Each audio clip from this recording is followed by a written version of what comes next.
To be honest, I felt very numb. When Philadelphia's Sarah Young heard of the horrific mass shooting in Atlanta, which killed 6 Asian American women, she couldn't even bring herself to read the news. I think at the bottom of it, I felt like despair. But when she heard police describe the suspect's motive, he apparently has an issue, what he considers a sex addiction. The pain became personal. I mean, it's disgusting. It connects me back to all of the ways that my body has been looked at. For Asian and Asian American women, racist hypersexualization is real. This idea that we're, submissive, that we're like exotic and mysterious. And it's been real for a long time. This wasn't Asian Americans who happened to be women that were murdered. They were murdered specifically because they were Asian American women. University of Pennsylvania senior lecturer Rupa Pillai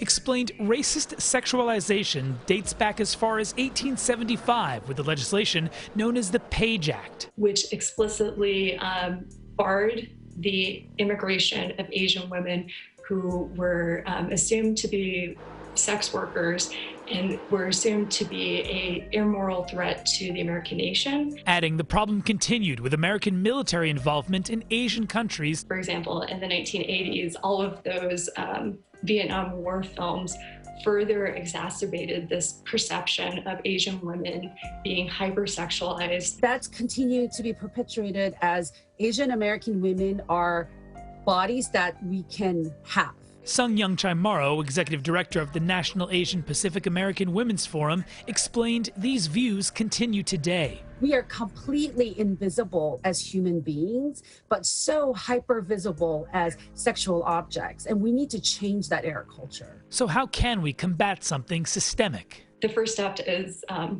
learning our history, period. Learning the history, understanding the pain, speaking up when something's wrong, while acknowledging for this community, race and fetishization are inseparable. The bulk of my harassment that I experience out there is really because I'm a woman and I'm Asian American. And so it's not possible to separate the two. For Sarah, forward means her infant son growing up with a different perspective. I want him to actively look out for the women in his life and to know and understand and remember the challenges they face. A hope that awareness can come from tragedy. Danny Freeman, NBC10 News.